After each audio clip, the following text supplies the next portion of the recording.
ज्ञान योगी की इस अनोखी कक्षा में आपका स्वागत है। मैं हूं आरती। चलिए शुरू करते हैं आज का अध्याय।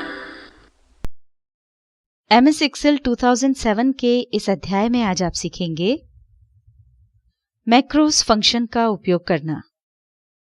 यदि आप एक्सेल में किसी एक जैसे कार्य को प्रतिदिन, प्रति सप्ताह या प्रति माह करते हैं, जैसे डेटा की फॉर्मेटिंग करना, उसमें फॉर्मूले लगाना इत्यादि, तो आप मैक्रो की सहायता से उस कार्य को एक बार रिकॉर्ड कर लें। इससे जब भी आपके पास नया डेटा हो, उस पर मैक्रो को रन कर दें, तो जो काम आपको बार बार करना होता है वो सब अपने आप हो जाएगा। आइए देखते हैं कि मैक्रो फंक्शन को कैसे यूज करते हैं। हमारे पास एक डेटा है जिसमें हमने सेल्स रिपोर्ट बनाई है और ये रिपोर्ट हमें हर दिन बनानी पड़ती है और इसकी फॉर्मेटिंग के साथ फॉर्मूलाज की भी हमें हर दिन जरूरत होती है। अब हम चाहते हैं कि जो भी वर्क हम करें वो रिकॉर्ड हो जाए, तो कुछ भी काम करने से पहले व्यू टैब में जाकर मैक्रोस पर क्लिक करेंगे और इसमें रिकॉर्ड मैक्रो पर क्लिक करेंगे। मैक्रो ऑन करने का एक तरीका और है। उसके लिए स्टेटस बार पर राइट क्लिक करिए और मैक्रो रिकॉर्डिंग ऑप्शन पर क्लिक कर दें। ये देखिए, स्टेटस बार में मैक्रो का आइकन आ गया है। इस पर क्लिक करते ही रिकॉर्ड मैक्रो की विंडो ओपन हो जाएगी। मैक्रो नेम में आप जिस नाम से भी मैक्रो सेव करना चाहते हैं वो नाम दे दें। इसे हम नाम दे देते हैं सेल्स रिपोर्ट। अब नीचे ऑप्शन है शॉर्टकट की का। अगर आप मैक्रो रन करने के लिए कोई शॉर्टकट की देना चाहें तो वो भी दे सकते हैं, पर इसमें ध्यान रखें कि जो शॉर्टकट की आप मैक्रो के लिए देना चाहते हैं वो पहले से बनी हुई ना हो। जैसे आप जानते हैं कि Ctrl+C कॉपी करने के लिए, Ctrl+V पेस्ट करने के लिए यूज में आती हैं, तो इस तरह की कोई शॉर्टकट की मैक्रो के लिए यूज ना करते हुए उसकी जगह कोई ऐसी शॉर्टकट की बनाएं जो इनसे अलग हो। जैसे हम शॉर्टकट की बना लेते हैं Ctrl+Shift+Z। तो इसके लिए कीबोर्ड में शिफ्ट के साथ Z की प्रेस करेंगे क्योंकि कंट्रोल यहां पर पहले से लिखा हुआ है। अब यहां ऑप्शन है स्टोर मैक्रो इन। इसमें क्लिक करने पर by default this workbook option selected होता है।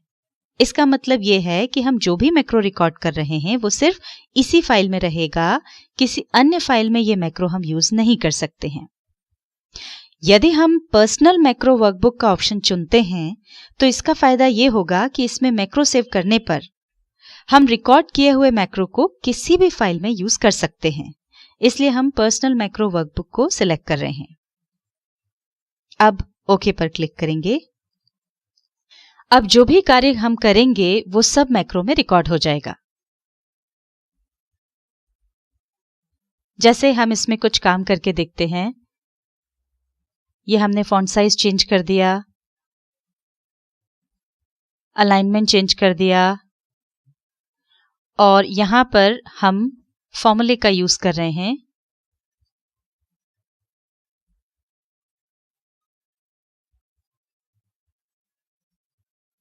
ये ऑटो सम का उपयोग हमने किया।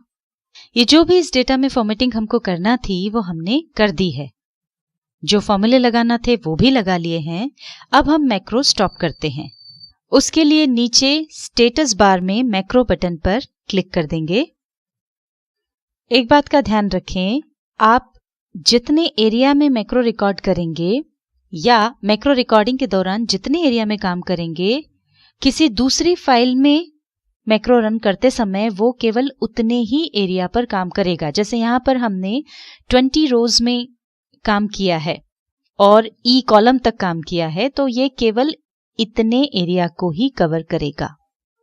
इसके अलावा शीट में जिस जगह पर हमने काम किया है मैक्रो वहीं पर रन करेगा। जैसे हमने इस कॉर्नर पे काम किया है तो अगली फाइल में अगर हम इसको रन करते हैं तो वो इसी कॉर्नर पे काम करेगा।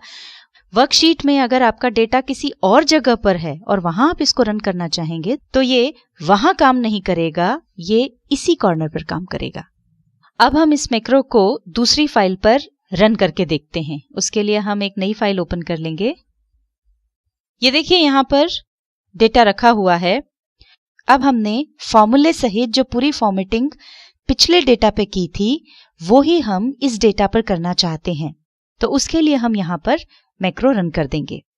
मैक्रो रन करने के लिए जो शॉर्टकट की हमने बनाई थी उसे हम प्रेस करेंगे और वो थी Ctrl+Shift+Z। ये देखिए फॉर्मूले सहित वो सारी फॉर्मेटिंग इस डेटा पर भी आ गई है।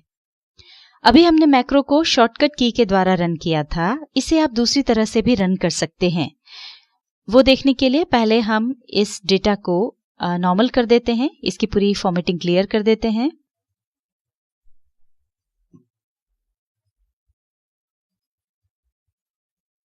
ये देखिए फॉर्मेटिंग क्लियर करने के बाद ये नॉर्मल स्टाइल में पूरा डेटा आ गया है।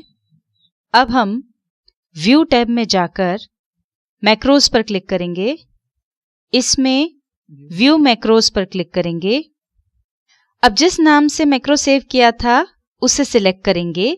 हमने मैक्रो को सेल्स रिपोर्ट के नाम से सेव किया था, पर चूंकि हमने पर्सनल मैक्रो वर्कबुक का ऑप्शन चुना था इसलिए ये नाम के आगे पर्सनल लिखा हुआ भी आएगा। इस तरह से आपको ये नाम दिखेगा।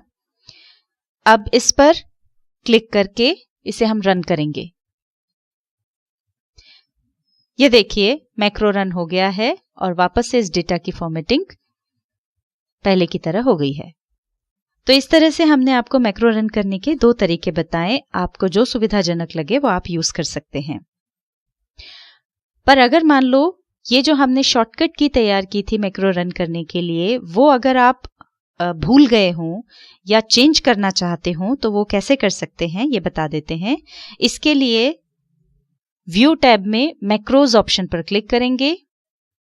अब व्यू मैक्रोज पर क्लिक करेंगे। यहां ऑप्शंस पर क्लिक करेंगे। अब यहां पर आपको शॉर्टकट की नजर आ रही है। अगर आप इसे चेंज करना चाहें तो आप यहां से इसे चेंज भी कर सकते हैं और ओके पर क्लिक कर दें। यदि आपको हमारी ये वीडियो पसंद आई हो तो YouTube पर इसे लाइक करें, अन्य लोगों के साथ शेयर करें और नई वीडियोस की जानकारी के लिए हमारे चैनल को सब्सक्राइब करें। इस विषय से संबंधित हमारी अन्य वीडियोस देखने के लिए नीचे दी गई लिंक पर क्लिक करें।